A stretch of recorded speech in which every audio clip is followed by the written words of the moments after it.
Graça e paz, queridos, graça e paz, amados, trazendo hoje uma palavra da parte de Deus para você.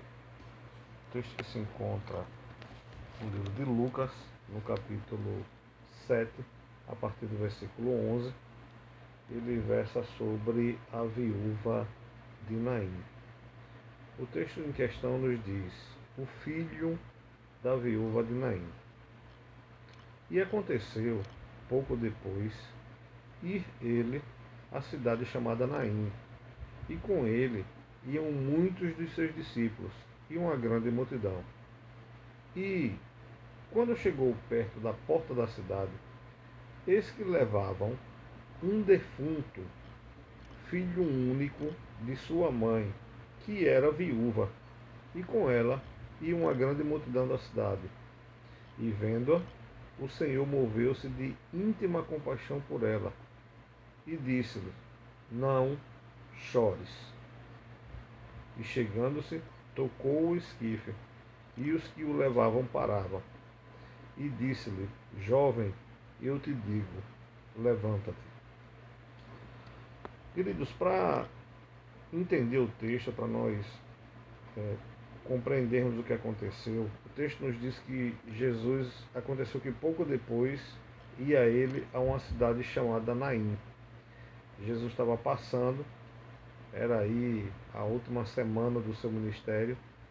Jesus estava passando pela cidade e quando foi chegando perto da cidade, o texto nos diz que quando chegou perto da porta da cidade, eles que levavam um defunto, filho único da sua mãe que era viúva. E é preciso a gente entender algumas coisas que o texto está nos dizendo. Hoje no Brasil, qualquer mulher que venha a ficar viúva, ela vai receber uma pensão, né? Ela recebe a pensão e é sustentada até o final da sua vida, ela recebe a pensão do marido. E no tempo de Israel, nesse tempo de Jesus, a viúva ela não recebia pensão, ela não era sustentada pelo Estado.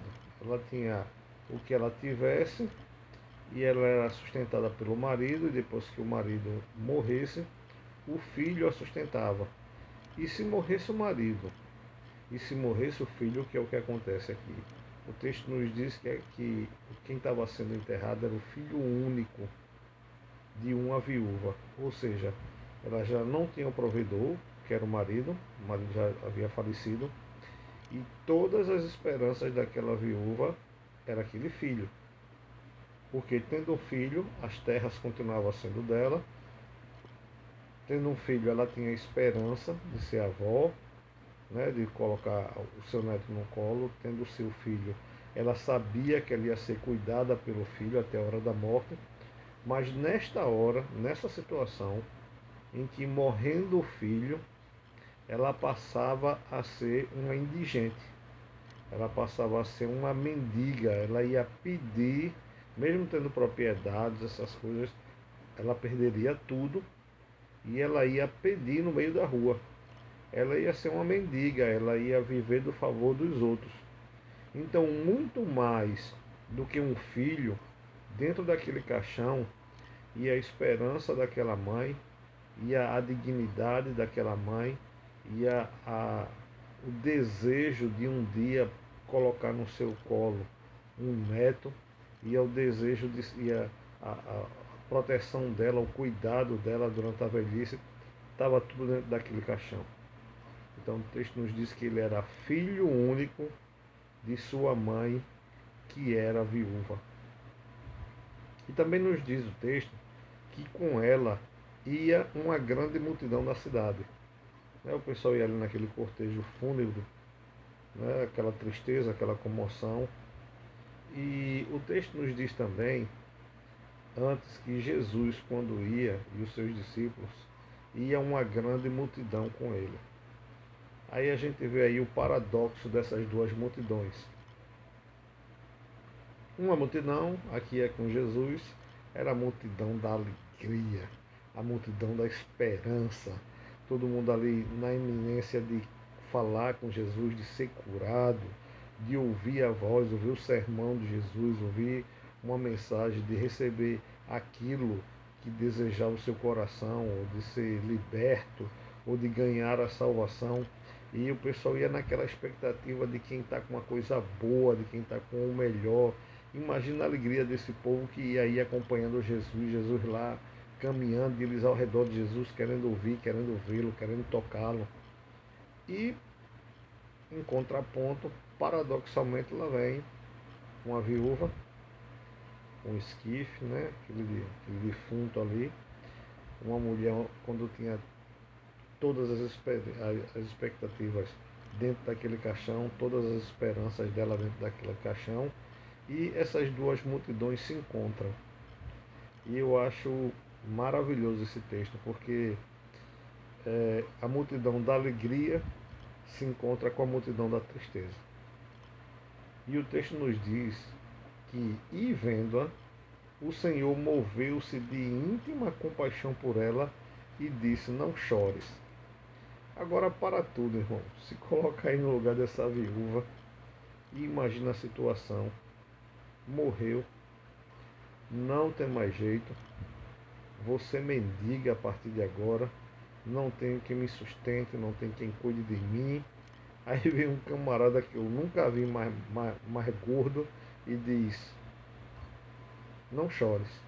Como eu não vou chorar? Eu já havia perdido o meu marido, agora perdi o meu filho, agora perdi a esperança de ser cuidada, perdi a esperança de ser vó, perdi a dignidade, vou perder minhas terras.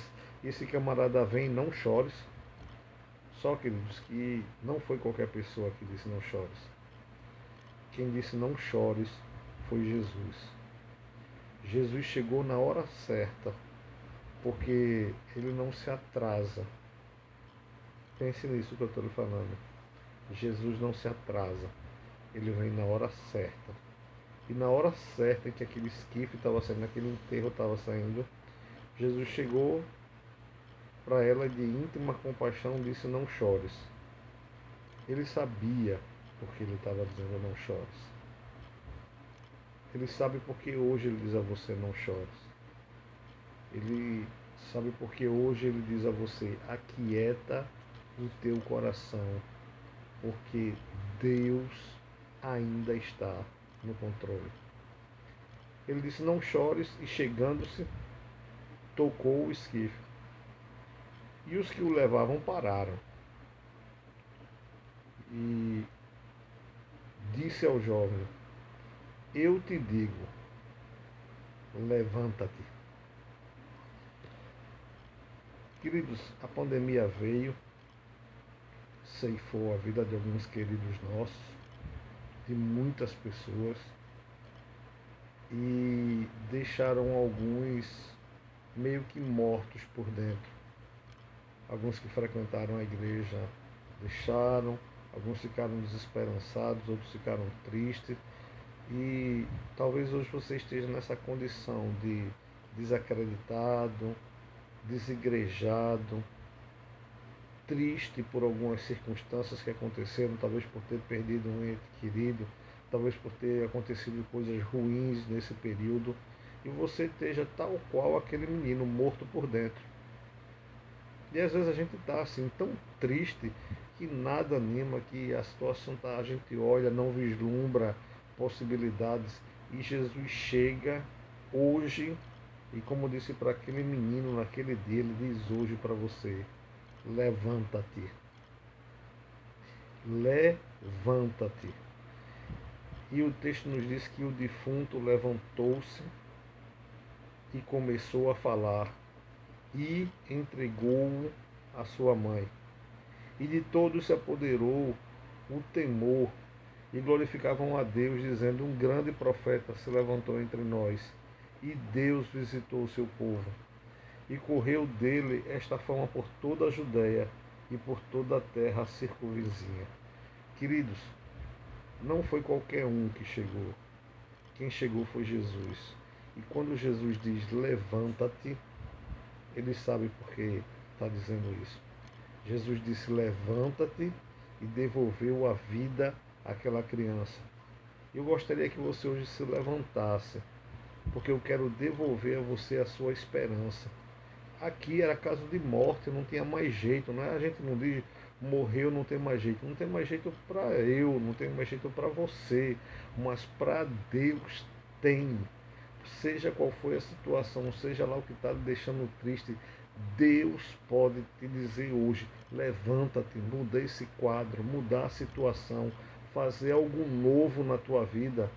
Eu acho interessante, queridos, que nesse texto aqui ele não está descrito, mas é óbvio que havia um coveiro, alguém para enterrar essa criança, alguém para sepultar essa criança, porque ela estava morta e o coveiro estava lá no cemitério esperando. E hoje a palavra que Deus coloca no meu coração para te dizer é que aquele coveiro que está lá no cemitério querendo enterrar o teu sonho, ele vai ficar desempregado. Porque do jeito que o sonho dessa mulher aqui estava sendo enterrado, estava sendo colocado no chão, esquecido, largado, do mesmo jeito que você hoje pode estar desesperançado, achando que não tem mais jeito, Deus trouxe uma palavra e disse: levanta-te. Jesus Cristo disse a ele: levanta-te, tudo mudou. E Jesus Cristo te diz hoje: levanta-te, não te entristece, deixa esse enterro para lá. Esse coveiro aí não vai enterrar teu sonho, não. O teu sonho, a tua promessa, quem fez foi Deus. O teu sonho vai se realizar. Queridos, quando Jesus chega, algo tem que mudar. Jesus chegou aqui, chegou onde não havia mais vida, chegou onde não havia mais esperança, chegou onde a tristeza já havia tomado conta de tudo e devolveu a vida à criança, e devolveu a dignidade, devolveu a esperança, devolveu a expectativa de ser vó, a expectativa de ser cuidada, devolveu a esperança de volta àquela mulher, devolveu a vida a ela, devolveu a vida não só do filho, mas a vida dela também, porque ela estava ali perdendo a vida enterrando aquele filho, porque ela não ia ter quem cuidasse mais dela. E hoje Deus está trazendo para você essa palavra: levanta-te, põe-te em pé, Deus continua no controle. É Ele quem vai fazer e não você. Não sou eu. Se fosse eu que fosse fazer, se fosse você que fosse fazer, eu até diria: fico triste, porque eu e você, a gente não consegue muita coisa, mas não sou eu nem é você, queridos. Quem vai fazer é Deus. Aquieta o teu coração, te acalma. Jesus continua hoje dizendo: levanta-te. Ele pode, Ele faz, porque Ele é. Não há Deus como esse que trabalha para aqueles que nele esperam. Você espera em Deus, comece a glorificar, comece a agradecer. Saiba que se nós somos maus, né? A gente pensa que é bom, mas não é. É só cutucar o velho homem ali, a gente vê que a gente é mau. E Jesus Cristo diz isso na Bíblia, ele diz que se vós sendo maus, sabeis, quereis dar boas coisas aos vossos filhos, quanto mais o vosso Pai que está no céu. Se nós queremos dar coisa boa aos nossos filhos, imagina Deus. Deus quer o melhor para você. Não desista, insista, ore, chame Jesus, que quando Jesus chega, tudo muda. Quando Jesus chega, algo novo acontece. Chame Jesus para essa situação, entrega a Ele. E como está lá no Salmo: entrega o teu caminho ao Senhor, confia nele, e Ele tudo fará. Que Ele, pois, te abençoe.